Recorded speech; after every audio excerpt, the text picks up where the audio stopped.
beautiful people. Now here we've looked at the log that we split, and we can see there's quite a wind or a twist down the length of it.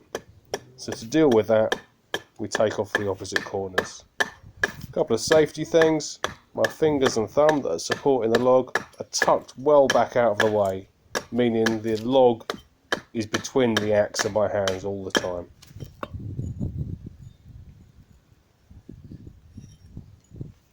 When I'm using the axe, it's only going in an up and down motion.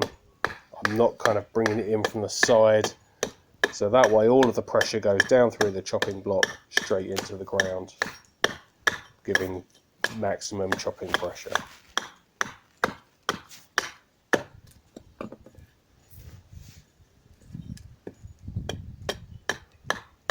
I'm just taking out the last bit of that wind here.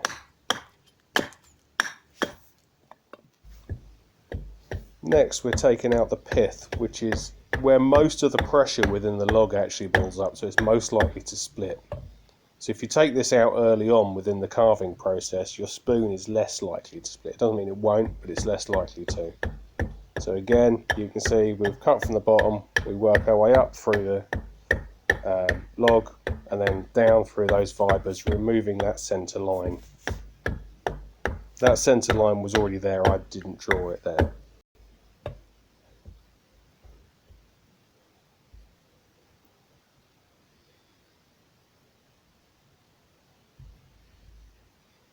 So what we're going to do here is just remove a small piece on the back of the spoon, or on top of the spoon. This is where the bowl's going to be, and it's just to keep so I don't have to constantly check. Now I'm checking to make sure that the billet's going to be the right width. I know the spoon template I'm going to use is around about 3 fingers in width, so I just got constantly using my fingers just to take quick measurements. If you remember from the last video, the billet is just over our hand span in length, so it's 3 fingers in width and 2 fingers deep. As you can see, to take the sides down, I'm trying to take them down evenly on both sides and take them down reasonably straight. Chop from the bottom, work your way up and then back down through those fibres.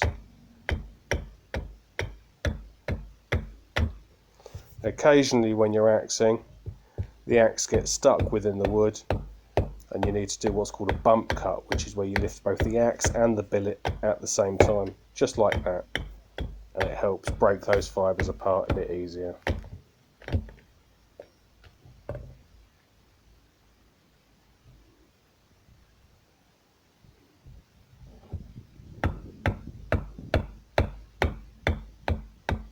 So here we're just tidying everything up, making sure we're as even as we can be on both sides.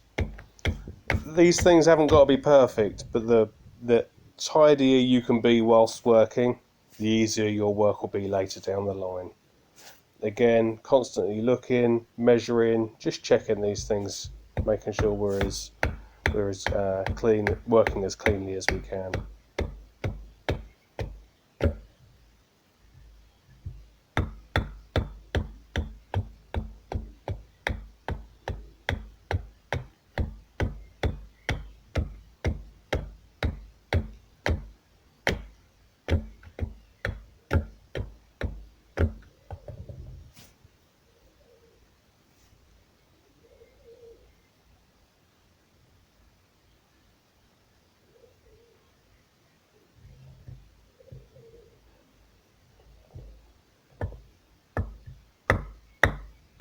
So next we're taking out a larger section of where the bowl is, or the bowl's going to be. I just want that whole top section clear if I can get it that way.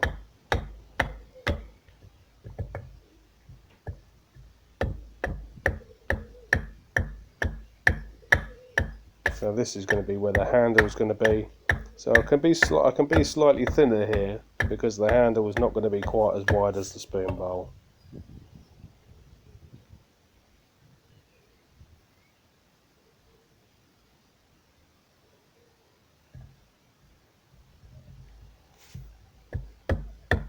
Now, you can use this as a kind of like trick basically is just cutting down through the bowl.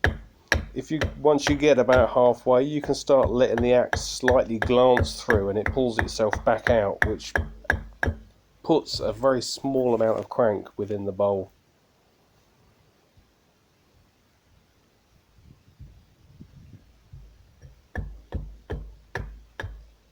And here I'm just severing some of the fibres on the back, removing the bulge that we put into the back earlier.